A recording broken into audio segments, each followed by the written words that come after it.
নমস্কার বন্ধুরা, welcome to Shampa's kitchen. আজকে নিয়ে এসেছি জন্মাষ্টমী স্পেশাল রাবড়ি মালপোয়া রেসিপি। জন্মাষ্টমীর দিন প্রায় সকলের বাড়িতেই মালপোয়া তৈরি হয়, আর যদি এই মালপোয়া তৈরি হয় তবে যেই খাবে সেই প্রশংসা করবে। এই রাবড়ি মালপোয়া পূজা পার্বণ ছাড়াও বাড়িতে যে কোনো অনুষ্ঠানে তৈরি করে সার্ভ করতে পারেন। তাহলে চলুন শুরু করি। সবার প্রথমে আমি একটা কড়াইয়ের মধ্যে নিয়ে নেব দুধ। 1 লিটার পরিমাণে দুধ নিয়ে নেব। আমি এখানে ফুল ফ্যাট মিল্ক নিয়েছি।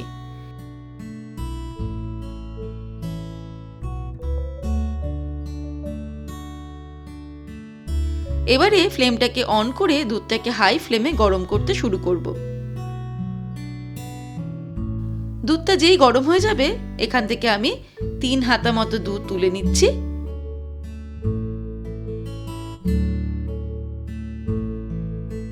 বাকি দুধটাকে হাই ফ্লেমে ফোটাতে থাকবো।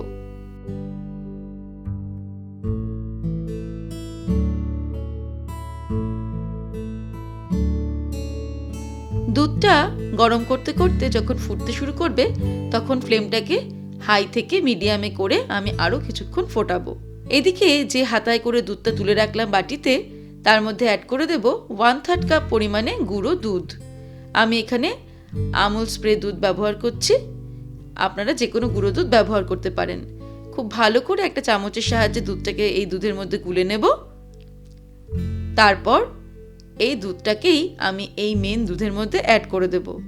এর ফলে আমরা যে রাবড়ি তৈরি করব তার টেস্টটাও ভালো হবে, আর খুব তাড়াতাড়ি দুধটা ঘন হয়ে রাবড়ি তৈরি হয়ে যাবে। এবারে এই গুঁড়ো দুধটা অ্যাড করার পরে মিডিয়াম ফ্লেমে নাড়তে নাড়তে আমাদের বেশ কিছুক্ষণ ধৈর্য নিয়ে দুধটাকে ফুটিয়ে যেতে হবে।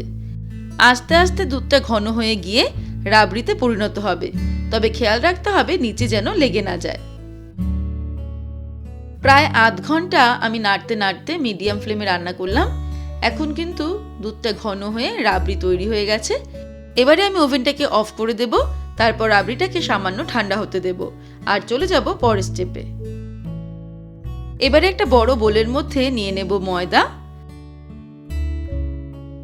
2 কাপ পরিমাণে ময়দা নিয়ে নিলাম। দিয়ে দেব 1 কাপ পরিমাণ সুজি। 1/3 কাপ পরিমাণে চিনি দিয়ে দিচ্ছি। চিনির পরিমাণটা নিজেদের স্বাদ অনুসারে অ্যাড করতে হবে। 1 চিমটি নুন দিয়ে দেব, আর দিয়ে দিচ্ছি 1/2 কাপ পরিমাণে রাবড়ি। তৈরি করা রাবড়ি থেকে আমি 1/2 কাপ পরিমাণে রাবড়ি এখানে ব্যবহার করলাম। বাকি রাবড়িটা সার্ভিং এর সময় কাজে লাগবে। 1/2 টিস্পুন মৌরি নিয়ে হাতে ভালো করে ডলে দিয়ে এর মধ্যে দিয়ে দিলাম। আপনারা চাইলে হামন্দির সাথে ক্রাশ করেও অ্যাড করতে পারেন। এবারে অল্প অল্প করে দুধ অ্যাড করে একটা ব্যাটার আমরা তৈরি করব মালপোয়ার জন্য। দুধটাকে আগে থেকে আমি জাল দিয়ে রুম টেম্পারেচারে নিয়ে এসে রেখেছিলাম, সেই দুধটাই ব্যবহার করছি।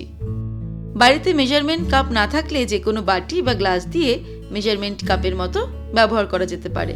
অর্থাৎ যে বাটি বা কাপ বা গ্লাসে আমরা ময়দাটা মাপবো সেই একই বাটি দিয়ে সুজিটাও মাপতে হবে। প্রায় 2.5 কাপ দুধ ব্যবহার করে আমি মালপোয়ার ব্যাটারটা তৈরি করে নিলাম। খুব ভালো করে আমাদের এটাকে ফেটিয়ে নিতে হবে। তারপর এটাকে আমি 10 মিনিটের জন্য এমনি রেখে দেব ঢাকা দিয়ে, আর সেই সময়ে শিরা তৈরি করে নেব। চলে যাচ্ছি পরের স্টেপে। শিরা তৈরি করার জন্য একটা কড়াইয়ের মধ্যে নিয়ে নেব 1 কাপ পরিমাণে চিনি। 1 কাপ চিনির জন্য দিয়ে দেব 1 কাপ পরিমাণে জল। এবারে ফ্লেম অন করে হাই ফ্লেমে এটাকে ফোটাতে শুরু করব। ততক্ষণ পর্যন্ত হাই ফ্লেমে রান্না করব যতক্ষণ না চিনিটা জলের মধ্যে সম্পূর্ণ গুলে যাচ্ছে। চিনিটা জলের মধ্যে সম্পূর্ণ গুলে গেছে। এবারে আমি আরো মিনিট 5 এটাকে ফুটিয়ে নেব। আমাদের একটা ঘন চাটচাটে শিরা তৈরি করতে হবে। এই সময় এর মধ্যে দিয়ে দেব 1/4 টিস্পুন এলাচ গুঁড়ো, শিরাটা খুব সুন্দর ফ্লেভারের জন্য। তারপরে ফ্লেমটাকে মিডিয়াম টু হাইতে রেখে আরো মিনিট 5 ফুটিয়ে নেব। 5 মিনিট হয়ে গেছে। একটা চ্যাটচ্যাটে আঠালো শিরা আমাদের তৈরি হয়ে গেছে। এই সময়ে এর মধ্যে দিয়ে দিচ্ছি 1 চিমটি স্যাফরন। স্যাফরন দেওয়ার পরে ভালো করে মিক্স করে নেব। এই স্যাফরন দেওয়াতেও শিরার টেস্ট বা ফ্লেভারটা কিন্তু খুব ভালো হবে। ব্যাস মিনিট খানেক ফুটিয়ে নেওয়ার পরে আমি ওভেনটাকে অফ করে দিলাম, আর এই শিরাটা অন্য একটা পাত্রে নিয়ে নেব। এবারে মালপোয়া ভাজার জন্য কড়াইতে কিছুটা পরিমাণে রিফাইন্ড অয়েল গরম করে নিয়েছি। তেলটা ভালো মতো গরম হয়ে গেলে ফ্লেমটাকে মিডিয়াম টু লোতে রেখে এর মধ্যে মালপোয়াটা ছেড়ে দেব। মালপোয়া ছাড়ার আগে কিন্তু ব্যাটারটা আবারও ভালো করে ফেটিয়ে নিতে হবে। অনেকটা লুচি ভাজার মতন করে মালপোয়াগুলোকে আমাদের মিডিয়াম টু লো ফ্লেমে ভেজে নিতে হবে। উল্টে পাল্টে মালপোয়াটা ভেজে নিয়েছি। এবার তেল থেকে ছেঁকে তুলে নেব, আর তেল থেকে ছেঁকে তুলে নিয়েই গরম গরম শিরার মধ্যে ডুবিয়ে দেব।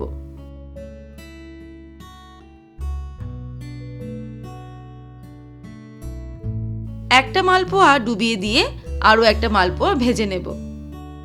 মালপোয়া রসের মধ্যে মোটামুটি 3 থেকে 4 মিনিট ভিজিয়ে রাখলেই সমস্ত রসটাকে শুষে নেবে, অ্যাবজর্ব করে নেবে। তখন আমরা মালপোয়াটাকে সার্ভ করতে পারবো। এদিকে বাকি যে রাবড়িটা রয়েছে, যেটা আমাদের সার্ভের সময় কাজে লাগবে, তার মধ্যে 1/4 কাপ চিনি অ্যাড করে আমি 2 মিনিট এটাকে জাল করে নেব।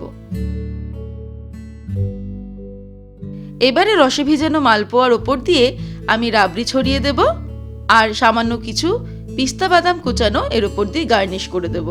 ব্যাস তৈরি হয়ে গেল জন্মাষ্টমী স্পেশাল রাবড়ি মালপোয়া রেসিপি। এই রাবড়ি মালপোয়া কিন্তু পুজো পার্বণ ছাড়াও বাড়িতে যে কোনো অনুষ্ঠানে তৈরি করে সার্ভ করতে পারেন। আশা করি সকলের প্রশংসা পাবেন। তাহলে দর্শক বন্ধুরা, আজকের এই রেসিপি আপনাদের কেমন লাগলো আমাকে ভিডিওর নিচে কমেন্ট সেকশনে কমেন্ট করে জানাবেন। ভালো লাগলে লাইক করার অনুরোধ রইল, আর বন্ধুদের সঙ্গে কিন্তু অবশ্যই শেয়ার করুন। ভালো থাকবেন, সুস্থ থাকবেন। আমি আবার হাজির হব নতুন নতুন রেসিপির সঙ্গে। নমস্কার।